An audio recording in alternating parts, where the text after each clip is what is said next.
Okay, saya nak mengucapkan terima kasih kepada barisan lecturer-lecturer yang banyak membantu saya dalam journey untuk master ni daripada tahun 2022 sehingga telah berjaya menamatkan pada Mei 2025 ni. Terima kasih kepada program director Madam Jaspal Kaur yang banyak membantu serta semua lecturer-lecturer yang saya, Dr. Lina, Mr. Nanta dan banyak lagi yang dapat saya sebut sini. Jadi untuk rakan-rakan yang masih belum menamatkan ataupun masih baru lagi untuk mengikuti MIT, saya rasa program ini sangat menyeronokkan sebenarnya. It's a fun program. Banyak membuka mata kita kepada sebenarnya dalam dunia IT ni, dalam industri apa sebenarnya yang trending sekarang ni, yang apa patut kita masuk.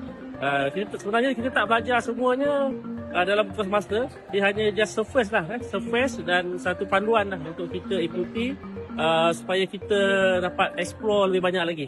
Jadi terima kasih semua. Assalamualaikum.